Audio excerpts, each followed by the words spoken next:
देखिए इस क्लास का हम फर्स्ट क्वेश्चन को शुरुआत करें और क्या कह रहा है ये पहला क्वेश्चन, मानव नेत्र कार्य करता है। मानव नेत्र कैसे कार्य करता है? तो जैसे हम लोग भाई नेत्र से करते क्या है, किसी चीज को देखते हैं, उसी तरह से जब उस चीज को देखते हैं तो हमारे रेटिना पर क्या होता है, उसका प्रतिबिंब बन जाता है। और ठीक इनमें से ऐसा कौन उपकरण है जो कुछ इमेज बना सके, प्रतिबिंब बना सके? तो भाई यहाँ दूरबीन तो देखने का काम है। दूरबीन का काम क्या होता है? दूर की वस्तु को देखना। ऐसे हमारी आंख भी देखती है, ये बात तो सत्य है, लेकिन दूरबीन देखता तो है, चित्र नहीं बना पाता उसका। साथ में कैमरा, बिल्कुल कैमरा की कहानी तो है हमारे आंख की जैसा, क्योंकि कैमरा भी किसी वस्तु का फोटो खींचता है और हमारा आंख भी किसी वस्तु का। बचपन में हम लोग सुने थे ना कि सांप को ना नाग नागिन होते हैं, अगर किसी एक को मार दिया जाए तो बोलते थे कि नगिनिया जो है ना वो फोटो खींच लेती है। तो हम लोग समझ नहीं पाते थे कि फोटो कैसे होता है, और पता ना वो बात कितना सत्य था नहीं था, लेकिन हम लोग ये जरूर सुनते थे कि फोटो खींच लेगी। भाई उसके आँख में कहीं ना कहीं कैमरा जैसा कुछ था ना कहानी, तभी तो हम लोग ऐसा सुनते थे बातें, समझ रहे हैं ना। तो मानव नेत्र जो है कार्य कैसे करेगा, वो कैमरा की तरह करेगा। और ये तो सूक्ष्मदर्शी है जो छोटे छोटे चीज़ों को देखने में, जैसे वायरस, ये बैक्टीरिया, तो इस तरह तो भाई आँख काम नहीं करेगा। तो हमारा असली आंसर क्या होना चाहिए? Before boy. समझ गए ना? पहला क्वेश्चन क्लियर हो गया।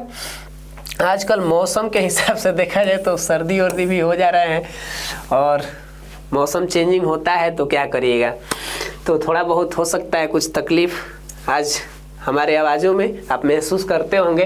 तो देखिए अगला क्वेश्चन क्या कर रहा है, कह रहा है कि वायुमंडल की अनुपस्थिति में, यहाँ डबल में हो गया है मिस्टेक, वायुमंडल की अनुपस्थिति में आकाश कैसा प्रतीत होता है?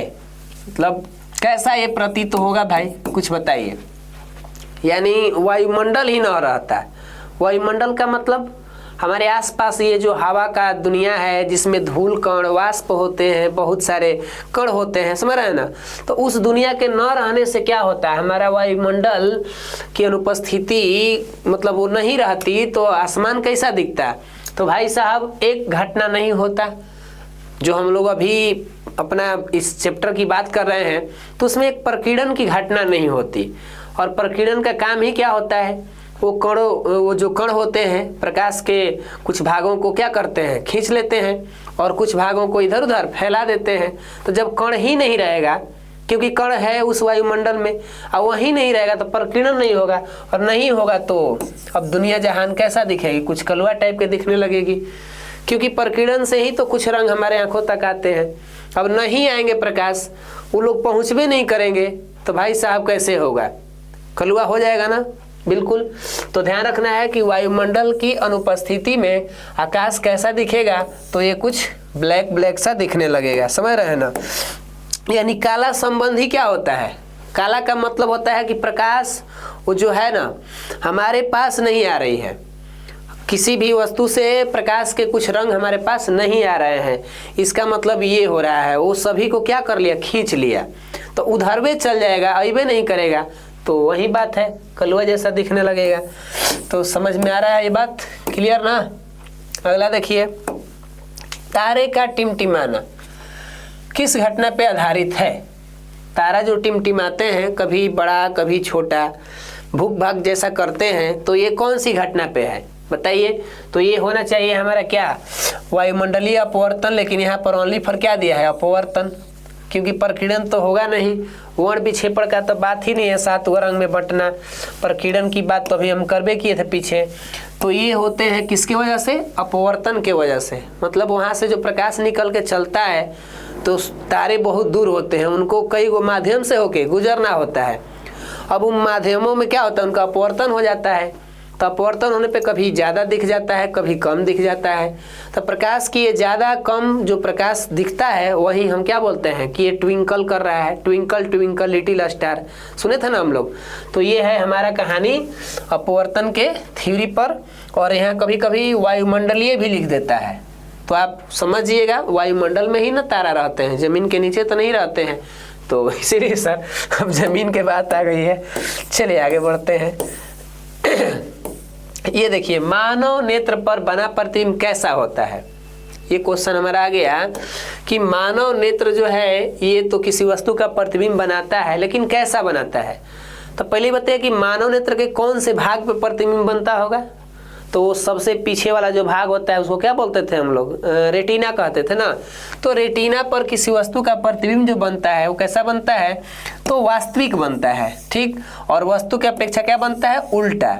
और कभी कभी इसमें ये भी जोड़ देता है कि बड़ा बनता है कि छोटा, तो वस्तु से छोटा बनता है। अब मान लीजिए कि वस्तु जितनी बड़ी है उतनी बड़ी इमेज थोड़े बनेगा। अब हम एक हाथी को देखेंगे तो हाथी जितना बड़ा इमेज थोड़े बनेगा हमारे रेटिना पर, वहाँ क्या बनेगा, छोटा बनेगा। तो इस तरीका से हमारे आँख में जो भी वस्तु का इमेज बन रहा है वो कैसा बन रहा है, वास्तविक और उल्टा। लेकिन सुने हम ये बात है कि हाथी जब किसी वस्तु को देखती है ना तो वस्तु उसको दोगुना प्रतिबिंब का दिखाई देता है। ऐसा शायद आप लोग भी सुने होंगे। कुछ कमेंट मारिएगा कि क्या सच में ये बात आप लोग भी सुने हैं कि हाथी को किसी वस्तु का जो प्रतिबिंब है वो दोगुना दिखाई देता है। जो लोग भी सुने हैं थोड़ा बताएंगे कि हाँ सर हम जानते हैं कि दोगुना, मतलब जानते का है, सुने होंगे, यही ना। हम भी सुने हुए हैं, बात सही है कि नहीं इसका हम कन्फर्म नहीं बता सकते। तो समझ गए हम लोग के आँख के रेटिना पर कैसा बना, इस तरीका से। ये देखिए, सर्वप्रथम सूर्य का स्पेक्ट्रम प्राप्त करने के लिए कांच के प्रिज्म का उपयोग किसने किया। यानी सबसे पहले इस संसार में जहाँ से पढ़ाई हाईलाइट हो गई, डिस्पर्सन ऑफ लाइट यानी वर्ण विक्षेपण का, तो उसमें कौन ऐसा वैज्ञानिक थे जिन्होंने ये प्रैक्टिकल किया। भले भूल चूक में किया या मजाक में किया, कैसे किया ये तो पता नहीं। हम लोग कहानी भी थोड़ा बहुत सुने थे ना कि वैज्ञानिक जो थे, अब तो नाम तो पता नहीं पड़ेगा, तो उनका नाम क्या था, सर आइजैक न्यूटन। तो उन्होंने अपना एक छोटा सा ऑफिस में ये प्रिज्म को लिया और एक प्रकाश आ रही थी तो उनको माइंड में पता ना क्या सुझाव रख दिए, और रखे तो कुछ नया सा उनको दिख गया और वहीं से बात आगे बढ़ने लगी। इनको काफ़ी झेलना भी पड़ा था न्यूटन को, क्योंकि ये जैसे ही लोगों के सामने इस बात को पेश किए तो बहुत से लोग अजूबा मानते थे। ऐसे लगता था कि इनको कहते थे लोग कि आप तो जादू दिखा रहे हैं, आप हम लोगों को मूर्ख मत बनाइए। बढ़िया व्यक्ति जो रॉबर्ट हुक है ना, कोशिका के आविष्कारक, उन्होंने भी न्यूटन जी को ऐसा बात बोल दिया कि आप लोगों को कहाँ ऐसा मूर्ख बना रहे हैं, ये कोई खोज है, ये कोई आप मजाक कर रहे हैं। लेकिन न्यूटन जी अपना लगे रहे और एक दिन इस बात को साबित कर दिया कि नहीं, सूर्य के प्रकाश में 7 रंग होते हैं, ना कि हमारे इस प्रिज्म से 7 रंग निकल रहा है। तो बड़ा लंबा चौड़ा ये कहानी चली थी। तो इसमें किसका सपोर्ट रहा, हमारे न्यूटन जी का। वो काफ़ी झेले भी थे, लेकिन क्या करिएगा, आविष्कार में, खोज में या दुनिया के किसी भी कार्य में, जो भी कार्य कोई महानता बनी हुई है ना, तो ऐसा नहीं है कि ये संसार उसको फूलों का ये रास्ता दिया हो। क्योंकि जब भी हम एक महान कार्य की तरफ चलेंगे तो कांटों की रास्ता से गुजर कर तो चलना ही पड़ता है। ऐसा बनावट ही की गई है इस, पता ना इसको कौन सा नियम या विधि विधान कहा जा सकता है। कोई भी व्यक्ति महान कार्य की तरफ चलता है, कोई खोज हो, कोई महानता, कोई सक्सेस हो, तो उसका मार्ग कांटों से ही ऐसा लगता है कि भरा हुआ रहता है। लेकिन जब वो पहुंच जाता है ना, तब उसको लगने लगता है कि वाह, हमारे अंदर वाकई में काबिलियत ऐसा आया। तो भाई इस बात का ध्यान रखना है। अगर आप भी कोई बड़ा लक्ष्य रखे हैं तो यूँ मत समझिएगा कि ये दुनिया आपको फूलों का रास्ता देने वाली है, कांट तो मिलेंगे ही ना। देखिए, इंद्रधनुष रंगीन क्यों होता है। इंद्रधनुष जो बारिश के पश्चात ये आसमान में कभी कभी हम लोग देखे होंगे, तो इंद्रधनुष ये बनता कैसे है। यहाँ 4 ऑप्शन दिए हैं, लेकिन हमारा आंसर तो लग रहा है यही होना चाहिए कि जो जल है इसका कण द्वारा क्या होता है, श्वेत प्रकाश वर्ण विक्षेपण हो जाता है। मतलब जो बारिश के बूंदें होती हैं, इन पे जब सूर्य का प्रकाश पड़ता है तो यही प्रकाश ले क्या होता है, वर्ण का विक्षेपण होकर और एक बन जाता है कुछ इंद्रधनुष ऐसा। तो यहाँ पर प्रिज्म का निर्माण भी हो जाता है और यहाँ इंद्रधनुष भी बन जाती है। तो यहाँ बारिश की जो बूंदें हैं ना, ये वाली, ये एक तरह से प्राकृतिक प्रिज्म का काम करती है, क्योंकि वहाँ कोई कांच का प्रिज्म तो है नहीं, तो मनुष्य वहाँ पर भिजाएंगे नहीं। तो आसमान में जो लटकी रहती है बारिश की बूंदें, उन्हीं से ये सूर्य का जो प्रकाश है क्या कर लेता है, मतलब इनसे होके गुजरता है और यहाँ पर वर्ण विक्षेपण हो जाता है। तो जाके एक 7 रंगों का अर्धवृत्ताकार रंगीन पट्टी दिखाई देती है और इसी को हम लोग बोलते हैं इंद्रधनुष। तो इंद्रधनुष के लिए ये कहानी हमारा ए आंसर सही लग रहा है। तो आगे बढ़ा जाए, चलिए आगे देखा जाए ये क्वेश्चन क्या कह रहा है, समझा जाए। कह रहा है कि प्रकाश संश्लेषण, ये तो बायो का टॉपिक आ गया ना। प्रकाश संश्लेषण के लिए दृश्य प्रकाश, दृश्य मतलब जिसको हम थोड़ा बहुत देख सके भाई, ऐसा ना हो कि अदृश्य हो, जादू हो। तो दृश्य प्रकाश स्पेक्ट्रम का सबसे प्रभावी रंग है। मतलब स्पेक्ट्रम में हमको कहा जाए तो कितने रंग हमको प्राप्त होते हैं, 7 गो रंग। अब कह रहा कि इन 7 रंगों में प्रकाश संश्लेषण पर प्रभाव कौन डालेंगे। ये थोड़ा सा क्वेश्चन को बढ़िया समझा जाए कि 7 गो रंग हैं, इन 7 रंगों में से जब प्रकाश संश्लेषण की क्रिया होगी तो कौन ज्यादा उसको इफेक्ट करेगा, ये कह रहा है। क्वेश्चन को समझना बहुत जरूरी है, आंसर रट लिए तो अलग बात है। तो ध्यान दीजिए, हमारे पास जो लाल रंग होता है ये, और एक नीला भी है, दोनों है, ऐसा नहीं है कि किसी एक को हम कहें। लेकिन ज़्यादा से ज़्यादा जब लाल रंग के प्रकाश होते हैं तो इस प्रकाश में क्या करता है कि प्रकाश संश्लेषण की जो क्रिया होती है वो अधिक होने लगती है, अधिक प्रभावी होने लगती है। और पौधा के जो पत्ती हैं वो तो हमको पता है कि हरा होते हैं क्लोरोफिल के कारण। अब उसमें हरा रंग मत जोड़ लीजिएगा, ये ना कि सर हरा रंग के वजह से, नहीं नहीं, ये गड़बड़ हो जाएगा। वो तो पत्तियों का रंग क्लोरोफिल से हरा होता है। लेकिन जब प्रकाश संश्लेषण की क्रिया होती है सूर्य का प्रकाश में, तो उन प्रकाशों में से कौन सा रंग इस क्रिया को एक्टिव ज़्यादा करता है, तो उस रंग का नाम क्या है, लाल रंग। वजह क्या है, इसका तरंग दैर्ध्य बहुत ज़्यादा होता है, ये तो हम जानते ही हैं। अब ये जाता है ना उसके अंदर तो भाई एक्टिव पैदा कर देता है। अब कोई एक्टिव वाला आदमी किसी ऐसे ग्रुप में पहुंच जाए जहां लोग थोड़ा सा आलसी टाइप के हो, तो वो वहां जाएगा ना, तो अगर वहां ये टिक गया तो बहुत से लोगों को चेंज कर सकता है, बहुत से लोगों की स्थिति को बदल सकता है। अगर ये भी उसी के लायक हो जाएगा तो भाई गड़बड़ हो जाएगा। तो ये है हमारा एक्टिव इंसान, और एक्टिव इंसान जब जाता है ये प्रकाश संश्लेषण की क्रिया में तो उनको भी एक्टिव कर देता है। तो इस तरह से हमारा आंसर होना चाहिए लाल, ठीक है ना। हरा मत समझिएगा, वो तो क्लोरोफिल के वजह से होता है, ध्यान रखिएगा। ये क्वेश्चन कर रहा है कुछ बादलों का रंग उजला क्यों होता है, कुछ बादलों का रंग। और भाई साहब कभी कभी छोटा छोटा बादल आसमान में दिखते हैं, कम एरिया में छेके रहेंगे, बड़ा उजला दिखते हैं।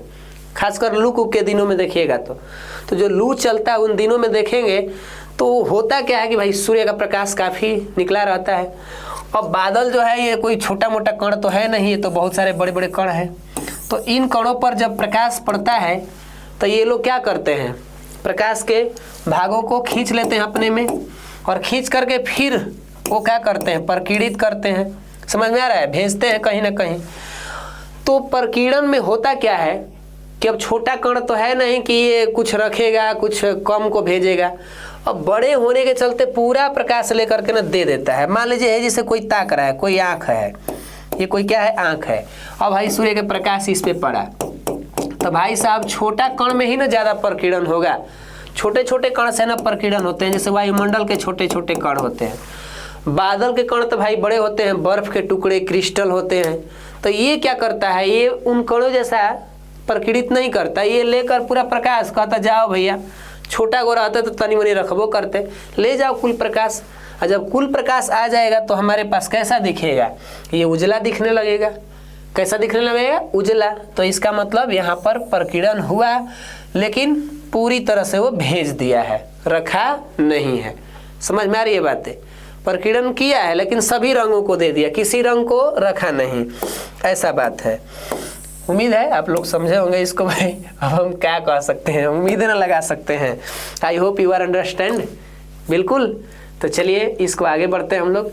अब तनी मनी हो जाता है कभी कभार, है ना। स्पेक्ट्रम प्राप्त करने के लिए किसका उपयोग करेंगे जी, तो स्पेक्ट्रम प्राप्त करने के लिए हमें प्रिज्म चाहिए, बिना प्रिज्म का तो स्पेक्ट्रम आया नहीं। अब प्रिज्म में 2 तरह के मानव भी बना सकते हैं और वो इंद्रधनुष का प्राकृतिक बूंद भी हो जाएगी, क्लियर ना। तो ध्यान रखना है। और यहाँ कुछ डेट भी हैं जो एग्जाम में दिखाए गए हैं, तो इन सभी क्वेश्चनों को भाई साहब महत्वपूर्ण समझिएगा, इसको मजाक मत करिएगा, नहीं तो फिर जब ये मजाक करेगा ना, जो पढ़ाई के साथ मजाक करते हैं ना, तो भाई साहब किसी दिन पढ़ाई उनके साथ जब मजाक करेगी तो इस तरह का स्थिति पैदा कर देगी ना कि उनको पछतावा सा मिलने लगेगा, उनको अफसोस सा बुझाने लगेगा कि काश हमको पढ़ाई से मजाक नहीं करना चाहिए। तो शिक्षा की जड़ भले ही कड़वी है, शिक्षा की जड़ भले ही कड़वी है, लेकिन जिस दिन इसकी फल मिलते हैं ना तो वाकई में मीठे हो जाते हैं भाई। ये तो चीज़ें हैं इसके अंदर। देखिए, दूरदृष्टि दोष। कौन दृष्टि दोष? दूरदृष्टि दोष वाली आंख साफ साफ देखेगा। ये सब रोग तो ऐसा है कि नाम तो रखा है दूरदृष्टि। ऐसे किसी को लग रहा है कि दूरदृष्टि मतलब दूर का ना देखे, लेकिन उल्टा है भाई। जो रोग होगा वहीं को देखेगा। दूर का हुआ है तो दूरे का देखेगा। मतलब ये कहाँ के नहीं देखेगा सर? ये तो निकट का नहीं देखेगा। ऐसा रोग है ना कि जब जो हुआ है वह देखेगा, जो हुआ है उसी को देखेगा और जो नहीं हुआ उसी को नहीं देखेगा। बड़ा अजीब तरह के हाल है इसका। क्या रोग है ये ना? नाम रखता है कुछ और है, काम करता है कुछ और। ये तो कुछ इंसानों की तरह है, नाम रख लेते हैं कुछ और, काम करने लगते हैं कुछ और। तरंगदैर्ध्य को सामान्यतः व्यक्त किया जाता है। कैसे? तरंगदैर्ध्य को हम कैसे व्यक्त करेंगे? ध्यान रखिए कि तरंगदैर्ध्य को एंगस्ट्रम में भी व्यक्त करते हैं। याद आ रहा है एंगस्ट्रम? एक एंगस्ट्रम बराबर बताते थे हम लोग कितना, 10 के पावर -10 मीटर ना।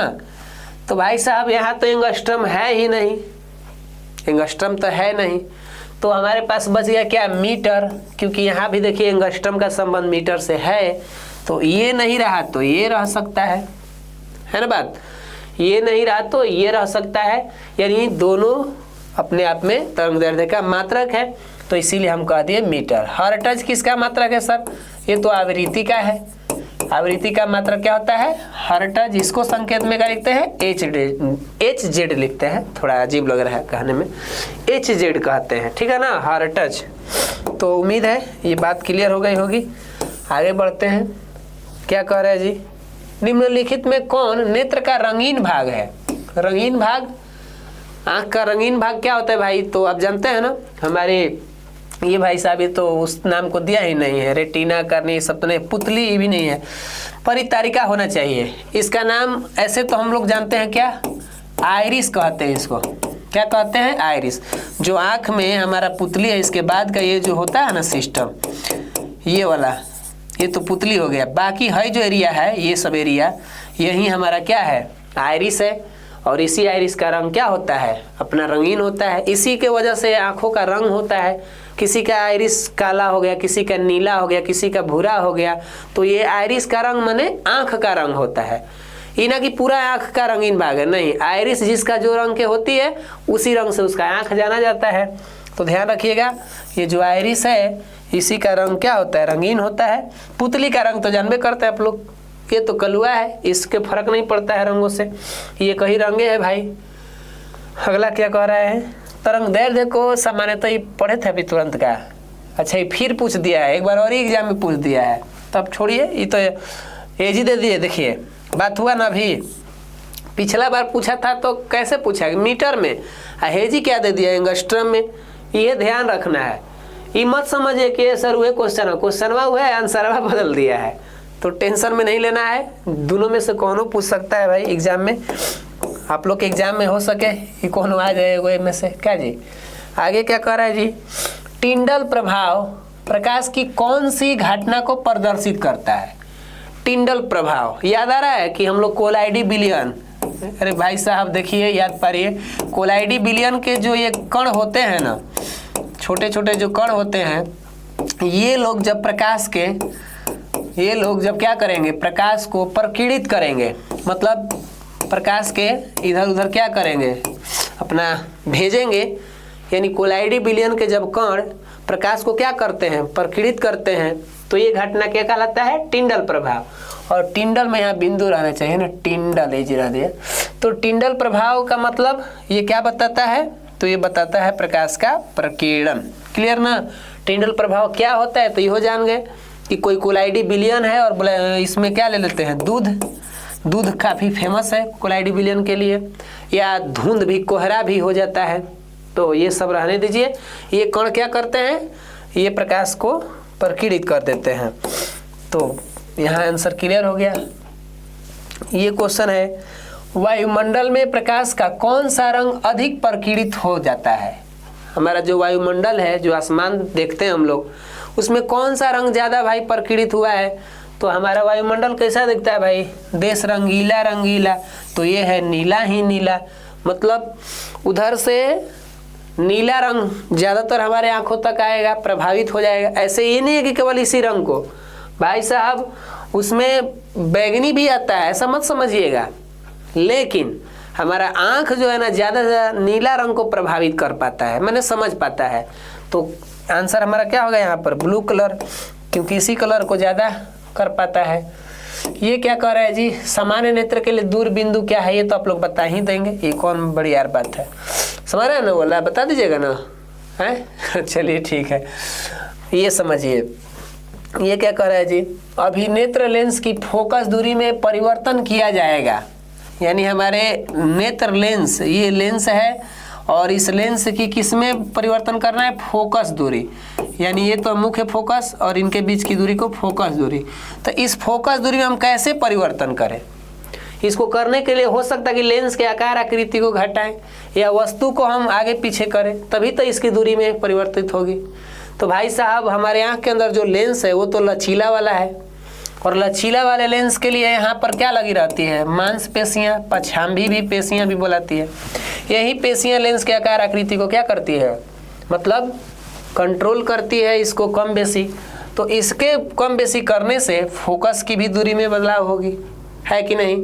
लेंस को आकार आकृति बढ़ाएंगे तो इसका फोकस में भी आगे पीछे कुछ बढ़ घट जाएगा। तो ये होता है किसके द्वारा? पछांभी द्वारा। ये है सिलियरी मांसपेशियाँ भी इसी को कहते हैं, सिलियरी मांसपेशियाँ इसी को कहते हैं। और यही है जो नेत्र लेंस के आकार आकृति को बढ़ाएगा, इसके वजह से फोकस में परिवर्तन होगा, और इस तरह से हम नेत्र की समझन क्षमता भी इसको कहते हैं। क्लियर ना? उम्मीद है इस बात को आप लोग समझ गए होंगे। आगे बढ़े। ये देखिए क्वेश्चन क्या कर रहा है जी? प्रकाश की जो चाल है विभिन्न माध्यमों में क्या होती है? ये प्रकाश की चाल इसमें कहाँ से आ जा रहा है जी? मानव नेत्र में भी ये आ गया, इसको चाहिए था उधर आ जाने को, जो हमारा क्या था अपवर्तन वाला में। तो प्रकाश की चाल जो है अलग अलग माध्यमों में अलग अलग होती है, जैसा कि हम लोग जानते ही हैं। जल में कुछ और, कांच में कुछ और, पानी में कुछ और, निर्वात में कुछ और। लेकिन समान किस में हो सकती है? तो दूगों में हो सकती है।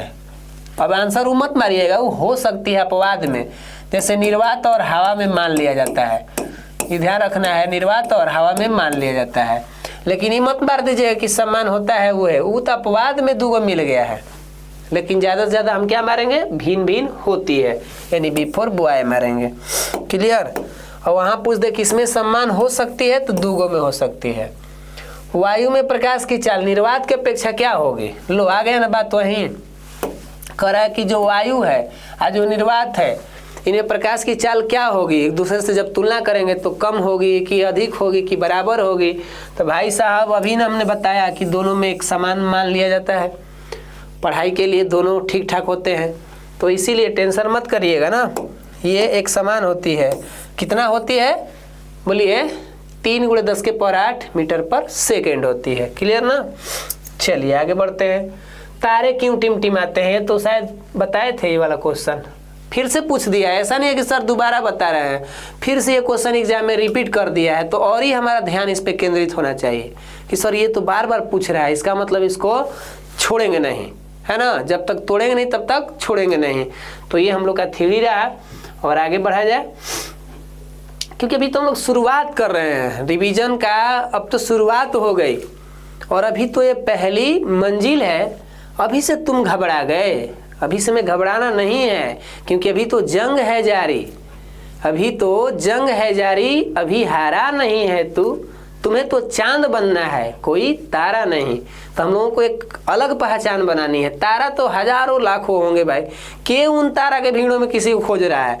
लेकिन जब अकेला एक चांद निकलता है ना, तो गाना बजती है कि ये चांद कोई दीवाना है। तो भाई साहब वो अकेला निकलने का मतलब ही या कुछ उसकी पहचान अलग है ना।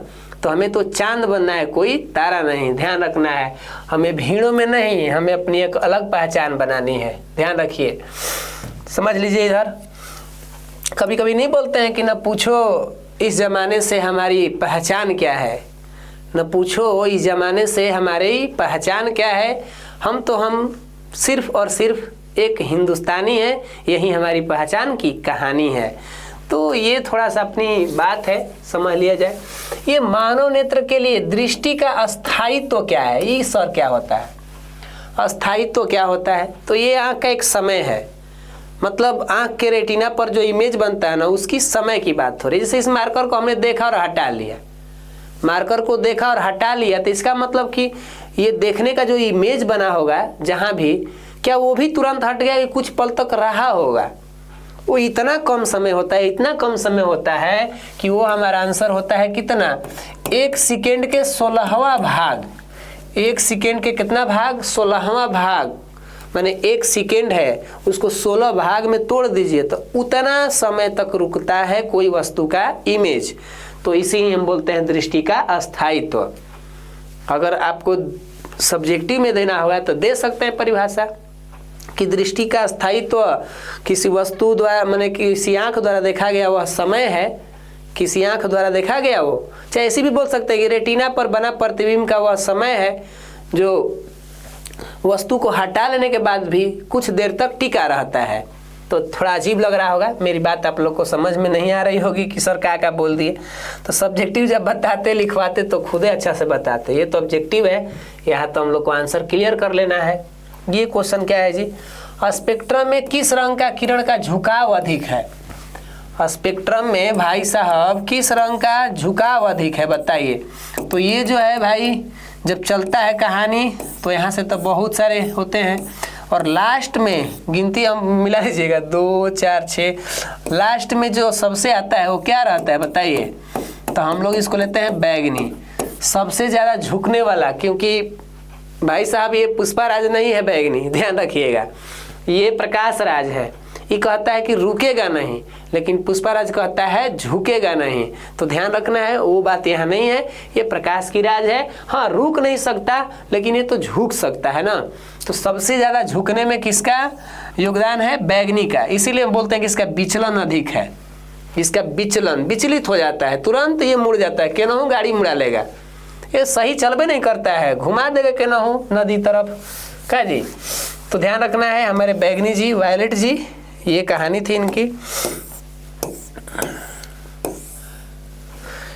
अगला क्वेश्चन, कैमरे का कौन सा भाग आंख के रेटिना की तरह काम करता है? यो क्वेश्चन बड़ा मस्त है, 25 में पूछा है। कैमरा जो हम लोग फोटो कैमरा लेते हैं या जिस कैमरा से हम ये रिकॉर्ड कर रहे हैं, तो इस कैमरा के भी विभिन्न पार्ट्स होते हैं। जैसे हमारे आँख के अंदर विभिन्न पार्ट्स होते हैं ना, उसी तरह कैमरा में कुछ शटर होता है, कुछ लेंस होता है, और उसके सबसे आंतरिक भाग, क्योंकि हमारे आँख का सबसे आंतरिक भाग क्या है? रेटिना, उसी पे जाके इमेज बनता है, वो थोड़ा सेंसिटिव अंग है ना। तो कैमरा के अंदर भी एक पतला सा वहाँ पर एक ऐसा रचना होता है जिसको फिल्म बोलते हैं, या डिजिटल सेंसर भी कह सकते हैं। वो डिजिटल सेंसर वो तुरंत क्या करता है? संवेदनशील होता है। कोई भी वस्तु का जब फोटो हम लोग खींचते हैं ना, करते हैं ना, तो वो जाके उस सेंसर पर उसका छवि बनाता है। तो वो होता है एक फिल्म। और फिल्म हम लोग देखने वाला मूवी नहीं कह सकते, मूवी का संबंध अलग है। फिल्म जो है वो रंग बिरंगा चित्र बनाता है। कहीं आप पानी में कुछ तेल की बूंदे डाल दीजिए, कुछ डीजल पेट्रोल की, तो देखिएगा ना वहाँ रंगीन फिल्म बनने लगता है। जो रचना बनता है ना उसी को फिल्म बोलते हैं। तो वो ध्यान रखना है, आप मूवी वाला फिल्म मत समझिएगा। तो इस तरीक़ा से एक कैमरा के अंदर ऐसा रचना होता है जो रेटिना जैसा मैच करता है। तनी खतरनाक बातें था जो कह दिया। एक स्वस्थ मानव नेत्र के लिए निकट बिंदु तथा दूर बिंदु क्या है? निकट कहाँ तक हम देख सकते हैं? 25 सेंटीमीटर। कहाँ तक देख सकते हैं प्रभु? 25 सेंटीमीटर। और दूर कहाँ देख सकते हैं? अनंत तक। ये तो हम लोग पढ़े भी होंगे, जानते भी होंगे, ज़्यादा ये तो भारी भरकम बात नहीं है। जिस पे लगता है कि तनी व्याख्या दे दे। सामान्य आँख के लिए स्पष्ट दर्शन की वही बतिया है। कहाली पूछा 24, 14, 19, 24, 25 है, हाँच कर दिया। तो सामान्य आँख के लिए स्पष्ट दर्शन माने देखना। तो न्यूनतम दूरी कितनी है भाई?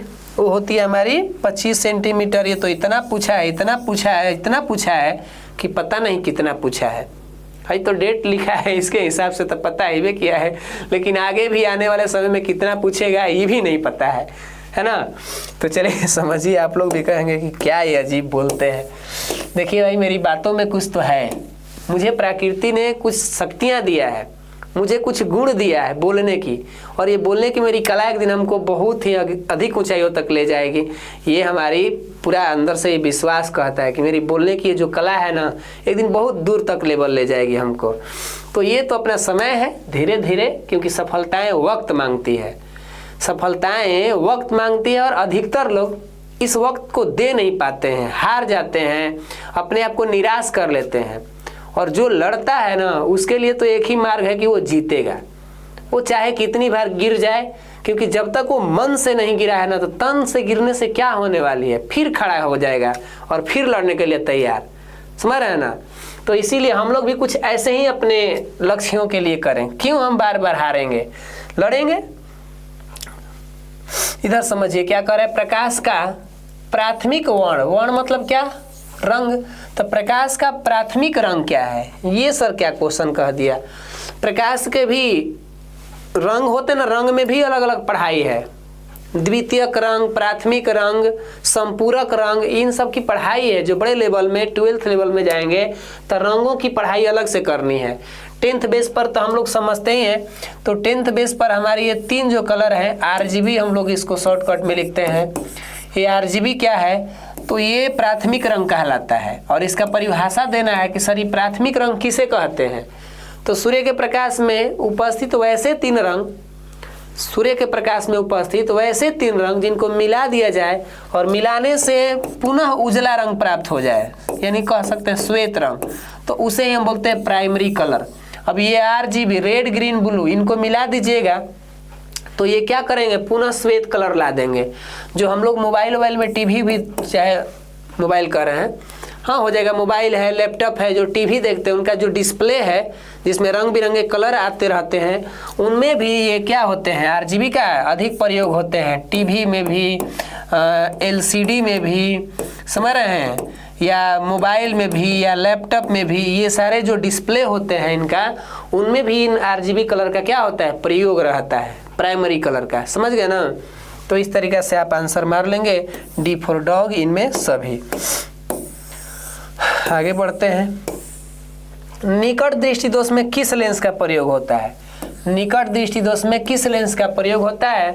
यो हाथ का दिया है 11, 16, 20, 22, 24, 25, 26 जोड़ दो ही में नहीं, आगे आ जाएगा।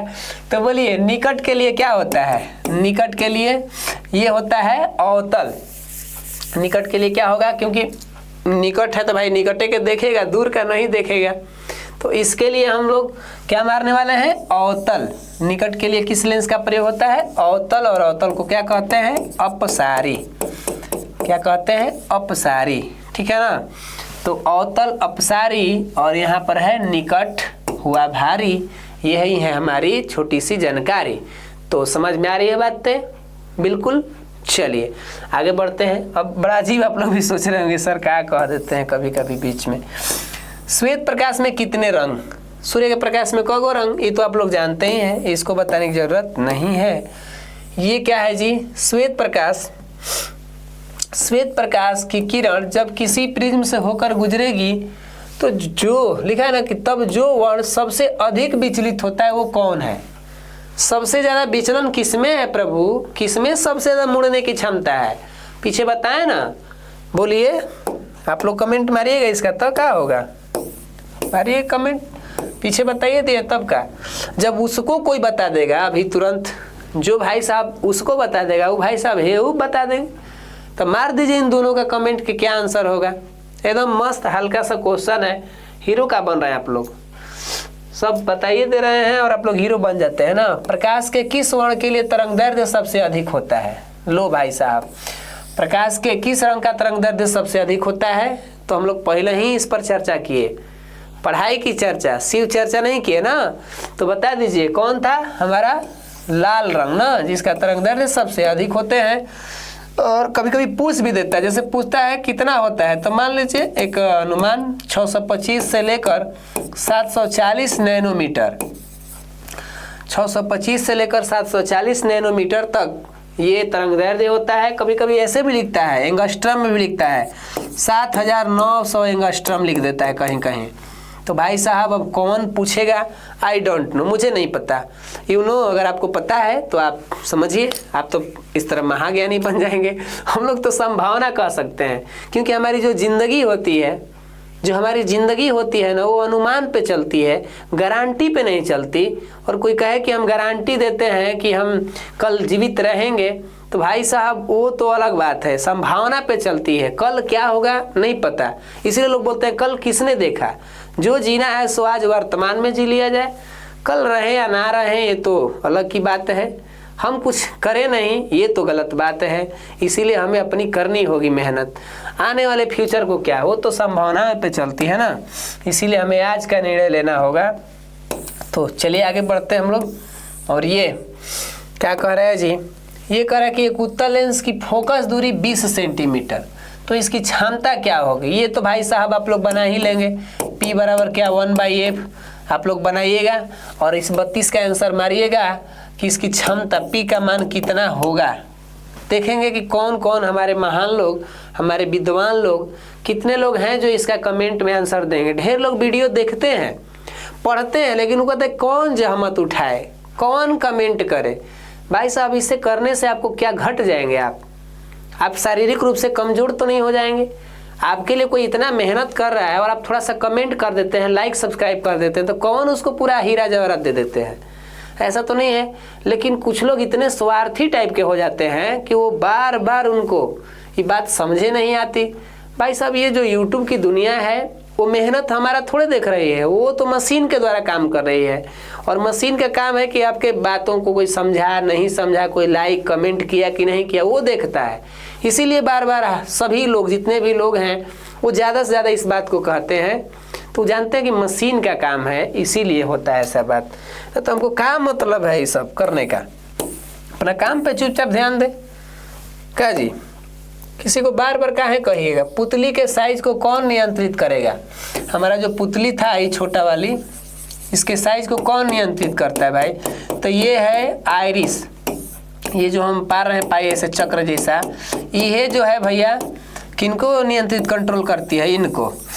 ये ऐसे आगे पीछे कम माने छोटा बड़ा होता रहता है। तो ये पुतली के साइज को नियंत्रित करने वाला कहानी कौन है, ये है आइरिस, यानी इसी को बोलते हैं हम लोग परितारिका, ठीक है ना। तो ये है आइरिस और ये है प्यूपिल। क्या है जी, प्यूपिल यानी पुतली अंग्रेजी में कहते हैं। अंग्रेजी में कहाँ से, हिंदी में ना कहते हैं, वो तो अंग्रेजी हो ही गया। तो इस तरीक़ा से आप समझ लीजिएगा, ये है परितारिका जो कि उसका अंग्रेजी नाम हो गया। तो चलिए आगे बढ़ाया जाए। क्वेश्चन कौन है जी, देखिए इधर, किस दृष्टि दोष को अवतल और उत्तल दोनों, ऐसा बीमारी हो जाता है भैया कि व्यक्ति को ऐसा चश्मा चाहिए, 2 लेंस लगाना पड़ेगा एक ही के अंदर, एक ही फ्रेम में 2 लेंस उसको दीजिए, यानी उसका नाम पड़ेगा द्विफोक्सी लेंस। तो ऐसा मतलब उसको दूरों का नहीं दिखेगा, नज़दीकों को बढ़िया से नहीं दिखेगा। ये तो गाना बन जाएगा कि मुझको तो दिखने लगा जरा जरा। तो भाई जरा जरा माने क्या, दूर ले जा रहे हैं तब वो जरा जरा, नज़दीक ले रहे हैं तब वो जरा जरा।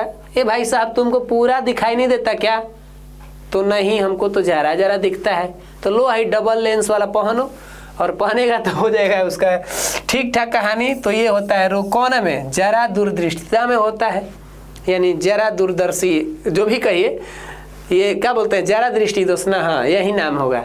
तो इसमें डबल लेंस वाले चश्मा उनको चाहिए, समझ रहे हैं ना, द्विफोक्सी। चलिए बाईफोकल भी कहते हैं ना उसको, गाना जैसा ही तो पढ़ाई हो गया हम लोग का जी। ये क्या कर रहे हैं जी, नेत्र में प्रवेश करने वाली प्रकाश किरणें का अधिकांश अपवर्तन कहाँ होगा। हमारा जो आँख है ये भाई साहब, जब इसमें प्रकाश लोग जाएंगे तो अपवर्तन, अपवर्तन का मतलब क्या होता है, एक माध्यम से दूसरे माध्यम में जाए तो अपने मार्ग से हल्का सा विचलित हो जाए। तो वहाँ पर कैसे होगा जी, कहाँ होगा, नेत्र के अंतरपृष्ठ, अंतरपृष्ठ, ये तो सर समझ नहीं रहा, अंतरपृष्ठ का मतलब क्या कह रहा है। अभिनेत्र के अंतरापृष्ठ वो बतिया हुए है क्या जी, हाँ, अभिनेत्र के वैसे ही लग रहा है। कार्निया के बाहरी पृष्ठ, तो एक बात ध्यान रखिएगा, हर कुल बात जो है झंझट कर रहा है। हम लोग को पता है कि जब नेत्र में प्रवेश करता है प्रकाश तो अब पहुंचता है कहाँ जी? पहले तो आएगा अपना जो उजला के साथ हमारा भाग है, समझ में आ रहा है ना, दृढ़ पटल, वहाँ से पहुँचेगा तो उसको डायरेक्टली भेंट होता है किससे? एक पतली सी झिल्ली से।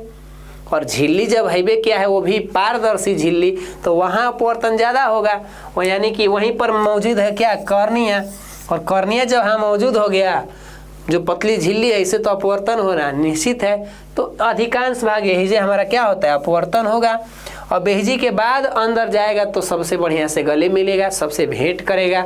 उसमें बहुत सारे लेंस होंगे, बहुत सारे बने एक तो नेत्र लेंस होंगे, फिर द्रव होगा, फिर मैंने बहुत सारा ये जाएगा भेंट करते ना। तो ध्यान रखिएगा, ये इसका आंसर हो गया कॉर्निया के बाहरी पृष्ठ पर। और ये कह रहा है कि जब सूर्य का प्रकाश वायुमंडल से गुजरेगा तो वायु के सूक्ष्म कण किस रंग के प्रकाश को अधिक प्रबलता से प्रकीर्णित करते हैं? मतलब जब सूर्य का प्रकाश चल के आता है हमारे इस धरती पर, ये हमारा धरती है, यहाँ पर हमारे ये मानव है, और ये हमारा ऊपर से वायुमंडल, और यहाँ पर हमारे हो गए सूर्य देवता। जब ये देवता के प्रकाश चलेंगे हमारे आसपास तो वायुमंडल के जो हमारे सूक्ष्म कण है, ये सब कण भैया लोग, ये किस रंग को ज़्यादा हमारे आंखों तक पहुँचाएंगे? तो इसमें से टांग के ले आ देते हैं किसको? ये कौन सा कलर को जी? नीला कलर को। किसको? नीला कलर को। और इस कलर को हम देखते हैं तो आसमान भी नीला नीला दिखता है। तो इस तरह से हम लोग हो गए रंगीला। और चलते हैं आगे की तरफ, नहीं तो फिर पानी आ जाएगा तो हमारे रास्ते भी हो जाएंगे थोड़ा सा गीला। तो समझ लीजिए, नेत्र में प्रवेश करने वाली प्रकाश की मात्रा को कौन नियंत्रित करेगा? ध्यान रखिए, पहले कह रहा था कि पुतली को कौन कंट्रोल करेगा, अब पूछ रहा है कि जब प्रकाश ही चल देगा आंख में तो उस प्रकाश को कौन कंट्रोल करेगा? उस प्रकाश को कंट्रोल करने वाला का नाम क्या है? पुतली। पुतली मतलब जब प्रकाश लोग जाते हैं ना आंख में, तो ये आंख का क्या होता है? बॉडीगार्ड होता है। मतलब पुतली जो है एक तरह से रक्षक होता है। जब प्रकाश लोग चलते हैं तो रोक देता है दरवाजा, तो कहता है कहाँ जा रहे हो? तो जा रहे हैं रेटिना के यहाँ घूमने फिरने। तो नहीं, मत जाओ, क्योंकि हम जब तक तुम लोगों को अलाउ नहीं देंगे तब तक नहीं जा सकते। तो बोलता है कि तब क्या शर्त है तुम्हारी, बताओ क्या किया जाए, खर्चा कराएं? तो बोलता है कि नहीं, खर्चा और से मत कराओ, बस सुन लो कि अगर ज़्यादा रहोगे भैया तो हमारे रेटिना जो है ना उनको थोड़ा सा तकलीफ होगा, समझ रहे हो ना। वो क्योंकि बहुत मुलायम टाइप के इंसान है, उनको ज़्यादा प्रकाश नहीं चाहिए। तो हो सके तो तुम लोग कमे अंदर जाओ। क्या जाओ जी? कमे जाओ। तो ये बेचारा सिकुड़ के छोटा हो जाएगा। क्या हो जाएगा? छोटा। छोटा होने का मतलब है कि प्रकाश इधर जाएगा लेकिन कम जाएगा। यानी प्रकाश जब अधिक होगा, प्रकाश जब क्या होगा? अधिक होगा, तो पुतली सिकुड़ के क्या हो जाएगी? छोटी को हो जाएगी। क्या हो जाएगी? छोटी को। यानी ये अपने आप आकार जो है अपना क्या कर लिया? छोटा कर लिया। और छोटा करने से प्रकाश कम जाएगा, और कम जाएगा तो रेटिना एकदम मस्ती से देखेगा। अब कोनो ऐसा कंडीशन होता है इसका उल्टा, यानी प्रकाश जो होता है ना वो कम हो जाता है, तो अब रेटिना के पास और ही कम जाएगा, तो बेचारा रेटिना देख ही नहीं, आंख जो है देख ही नहीं पाएगा। तब पुतली कहता है कि प्रकाश भाई आ जाओ तनी, ढेरे आ जाओ, क्योंकि रेटिना हमारा जो है ना थोड़ा दुख में है, उसको जाओ तो तनी देखो तो हालचाल। तब यहाँ पर ही अपना करता है आकार क्या? एक क्या ली? बड़ा। और एक क्या ली? अब जब बड़ा हो जाएगा तब कम पर कसवे था जा रहे हैं तब सब मिल के, यानी अधिक प्रकाश में पुतली सिकुड़ जाएगी लेकिन कम प्रकाश में ये फैल जाएगी। ये है हमारा बॉडीगार्ड। बहुत बढ़िया बॉडीगार्ड है ना, वाह पुतली जी वाह। इसी ने लोग कहते हैं कि नेत्र का प्यारा, मतलब पुत्र जो होता है ना, जैसे नहीं लोग मुहारम बोलते हैं कि आँखों का तारा है। आँखों का क्या है जी? तारा है। तो तारा मतलब वही पुतली ही होता है, बहुत प्यारा होता है ना। प्यारा इसीलिए नहीं होता है, उसका रक्षा करता है, उसका देखभाल करता है। निर्वात में प्रकाश की चाली सब कहाँ किया जाता है यही में जी। हाँ, अधिक ऊंचाई पर उड़ते हुए अंतरिक्ष यात्री को आकाश कैसा दिखेगा? तो बताइए, क्योंकि जब आकाशे में चल गया है, धरती पे तो है नहीं, तो धरती पे प्रकाश प्रकीर्णित होकर आएगी कहाँ से? भाई साबुत आसमान में है, तो उसको यहाँ थोड़े उसका मतलब है, वो नहीं है, वो देखेगा। तो ओने देखेगा तो प्रकीर्णन बढ़िया से उसको बुझेबे नहीं करेगा। उसके आंख तक वो सब बात जेबे नहीं करेगा जो हम धरती से देख रहे हैं। तो उसको दिखाई देगा क्या, कलुआ दिखाई देगा।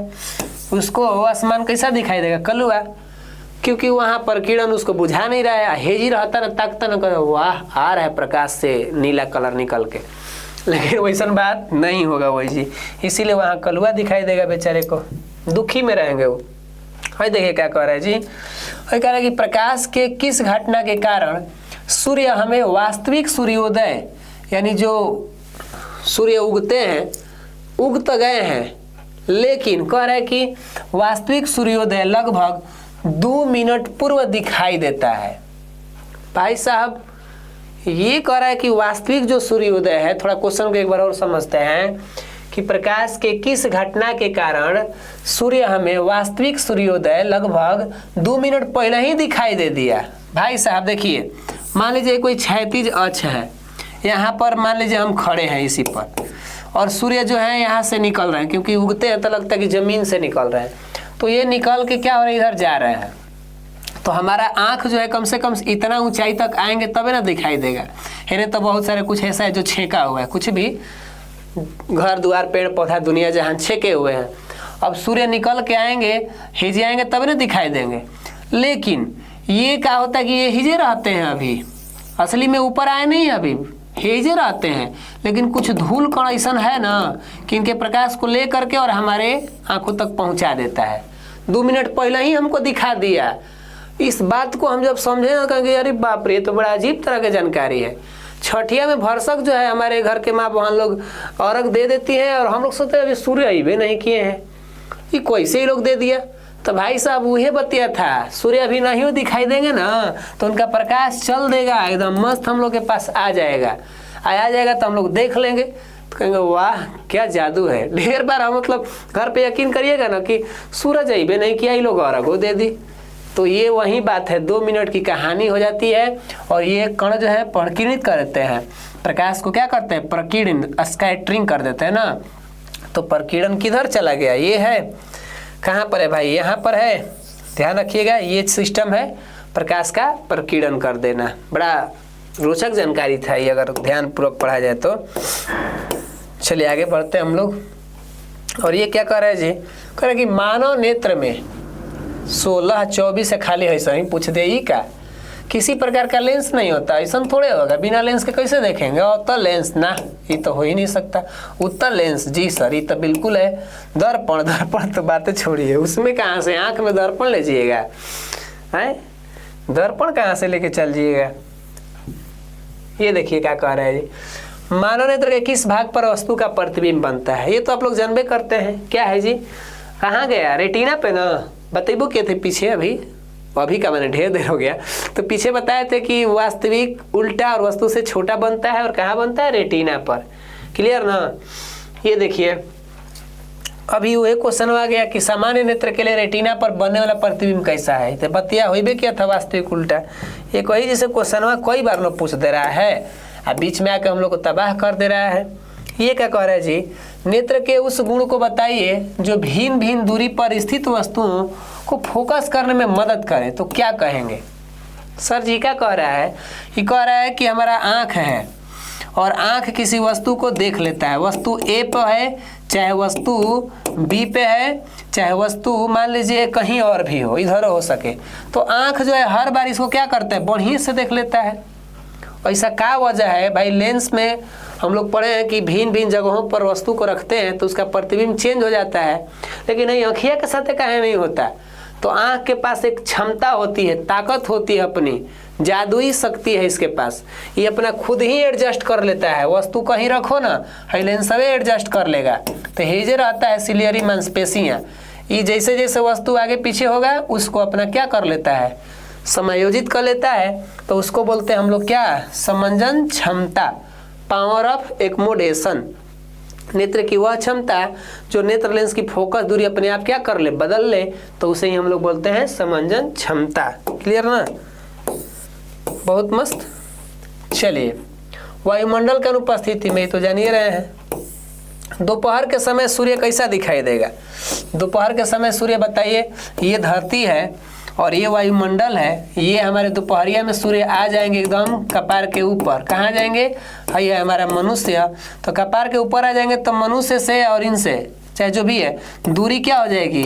थोड़ा कम हो जाएगी, क्योंकि उगते समय चाहे जो भी है इधर से जब निकलेंगे, समझ रहे हैं ना, इधर से जब देखा जाएगा तो दूरी ज़्यादा हो जाएगी। है दूरी है कि नहीं? इधर से उगते हैं, है ये क्या भाई पूरा भैया है, ये है पश्चिम। तो ध्यान रखिए, जो उगने वाली बात है या जो डूबने वाली बात है तो ये दूरी ज़्यादा है, लेकिन हेजी आ गया तो क्या हो गया? ये तो दूरी कम हो गया। तो इस कंडीशन में पूरा प्रकाश इन्हीं के पास आ जाएगा, और जब पूरा आ जाएगा सातों रंग तो श्वेत कलर दिखाई देने लगेगा। मतलब यहाँ पर क्या दिख रहा है भाई? इस कलर से दिखाई दे रहा है। क्लियर ना? वे डूबे या यहाँ उगते हैं तो लाल कलर दिखाई देते हैं। वजह क्या होता है कि यहाँ से जब प्रकाश चलता है, सातों जब चलते हैं लोग हेने से, तो ये लोग जाते जाते थक जाते हैं। अब थक जाते हैं सातों में से एगो बच जाता है, कौन? लाल। और उसका तरंगदैर्ध्य ज़्यादा होता है तो कहता है मस्त हम तो चलेंगे, हम दुनिया जहान के फेरा में नहीं रहते हैं, हम थकेंगे लेकिन चलेंगे। और चलते चलते मनुष्य के आँख तक आ जाता है। इसीलिए सूरज उगते समय या डूबते समय रक्ताभ प्रतीत होते हैं या लाल दिखाई देते हैं। क्लियर ना? बिल्कुल ना क्लियर? चलिए, बहुत सारा बातें जान गए आप लोग। खतरे के रूप में लीजिए, वही बतिया हो गया। हमारा लाल रंग जब चलता है तो दूर तक न चल दिया, तो किसी व्यक्ति को खतरा से बचाना है तो दूरे तक ना उसको बता दिया कि भाई देखो खतरा है, कि भीड़ आ जाएगा तब कहेंगे भाई खतरा है, पता चला गए। तो भाई सब पहले ही से उसको 10 कोस दूर है वही बता दो कि तू होनी तो नहीं रहो, लंदन में रहो वनी है, देखो ये लाल रंग है जी है, समझ रहे ना? ये थोड़ा ऐसा कह दिया आप लोग, सच में मत मानिएगा, उतना दूर थोड़े दिखाई देगा। तो समझ लीजिए कि अधिक लाल रंग जो होता है ना खतरा के रूप में ज़्यादा प्रयोग होता है, जैसे रेलवे सिग्नल के रूप में भी, क्योंकि इसका तरंगदैर्ध्य बाकी रंगों से अधिक होता है। ये बेचारा एने ओने विचलित नहीं होता है, ये अपना एकदम डायरेक्ट चल देता है, एकदम इसका एकदम ध्यान लक्ष्य पे होता है। और जो लक्ष्य केंद्रित इंसान है ना वो जल्दी भटकेगा नहीं, क्योंकि जिस शख्स ने बहुत झेला है, बहुत उसने संघर्ष किया है, उसको कोई कैसे मतलब ज़्यादा उलझा सकता है। और कहीं भी जाती है कि उस शख्स को गिराना बहुत ही मुश्किल काम है, जिसको चलना ठोकरों ने ही सिखाया हो, मतलब वो बचपन से ही बड़ी संघर्ष झेला हो, बहुत अपमान झेला हो, बहुत दुख झेला हो, माने कई तरह के ठोकरे वो खाया हो, वो जल्दी कहीं गिरेगा, वो जल्दी कहीं हारेगा। वो तो एक धैर्यवान, एक साहसी, एक मजबूत इंसान बना होगा ना। तो आंधी और तूफान से लड़ने वाले पौधे जो होते हैं ना वो जल्दी नहीं टूटते हैं, वो पेड़ बनकर ही रहते हैं, ठीक है ना। और अक्सर जो छांव में पलते हैं ना पौधे, वो मुरझा जाते हैं वक्त के साथ, क्योंकि वो झेले ही नहीं वैसा, ना धूप झेले, ना आंधी तूफान, ना बरसात झेले हैं, तो पौधा क्या बड़ा होकर करेंगे। इसीलिए हम लोग की जो ज़िंदगी है कुछ ऐसे ही है, झेलने वालों में से। तो एक दिन तो वक्त आएगा, क्या जी, अभी तो जंग है जारी, है ना, कोई बात नहीं, लड़ा जाए, एक ना एक दिन तो हम लोग बदलेंगे ही कहानी को। चलिए, तो समझ गए होंगे ना आप लोग। लाल रंग ये है हमारा 48। मानव नेत्र का व्यास कितना होता है भाई? क्योंकि हमारा जो आँख है एक तरह से गोलाकार रचना होता है, तो गोला का अपना खुद का व्यास है, तो लगभग 2.3 सेंटीमीटर, कहीं कहीं 2.5, 2.5 भी कह देता है, लेकिन हमको ये जानकारी है 2.3 सेंटीमीटर का ये क्या होता है, हमारा गोला होता है आँख। समझ गए? आगे बढ़ते हैं हम लोग। मानव नेत्र किसके तरह व्यवहार करेगा ये तो हम लोग जान ही रहे हैं। किस दृष्टि दोष के निवारण के लिए अवतल लेंस का प्रयोग होगा? अवतल लेंस, ध्यान रखिए, ये अवतल की बात कर रहे हैं ना, ध्यान रखिए, यहाँ पर थोड़ा सा निकट, सही बात कर रहे थे। निकट जो है ना एक ट्रिक है, इस ट्रिक पर हमको याद पड़ता है। देखिए हम ऐसे कुछ ट्रिक बनाते हैं, दू नी अ, ठीक है ना। दू मतलब और निय मतलब, दू का मतलब दूर का उत्तल लेंस और निकट का अवतल लेंस। तो हम दुनिया याद रखते हैं, यानी दुनिया क्या याद रखते हैं? दुनिया। तो दुनिया बोलते हैं लेकिन संक्षेप में दुनिया, यानी दूर से दूर हो जाएगा, उससे उत्तल हो जाएगा, नी से निकट, अ से अवतल हो जाएगा। तो अवतल कहा है तो नी में आएगा, यानी निकट का हो जाएगा, ठीक है। तो और भी क्वेश्चन है, अब समय भी इतना आप लोग का ले लिए, और भी क्वेश्चन है तो भाई चलिए रहने दीजिए, कितना क्वेश्चन आप लोग, और भी क्वेश्चन बहुत सारा है, छोड़िए। तो कम से कम 50 का हम लोग आंकड़ा लेके चले थे और बड़ी लंबा चौड़ा समय लग जा रहा है। आप लोग भी इतना समय तक टिक जाना, जो इस अभी तक टिक गया हो भाई समझ लीजिए कितना धैर्यवान है, उसको मतलब जरूर जुनून है ना। क्योंकि जो आंखें दूसरे को सोते हुए देखकर खुद जाग कर पढ़ाती है ना इंसान को, वहीं एक न एक दिन इतिहास भी रचती है भाई। तो क्यों अभी हम लोग हार मान जा रहे हैं? ये नहीं करना कि फलाना सो गया है, वो सो गया है, वो नहीं पढ़ रहा है। एक दिन जब आप कुछ अलग करिएगा ना तो वो पछताएगा एक दिन। जो लोग आज सो रहा है आपको देख करके हंस रहा है, मजाके कर रहा है, वो समझ लीजिए कि वक्त के साथ एक दिन आपके नाम पर तालियां भी बजाएगा। किसी के बुरे वक्त में नहीं हंसना चाहिए जनाब, ये वक्त की बात है, चेहरा सब समय से याद रहता है। तो हम मिलेंगे आने वाले क्लास में, तब तक के लिए आप सभी लोग मस्त रहिए, स्वस्थ रहिए। जय हिंद, जय भारत।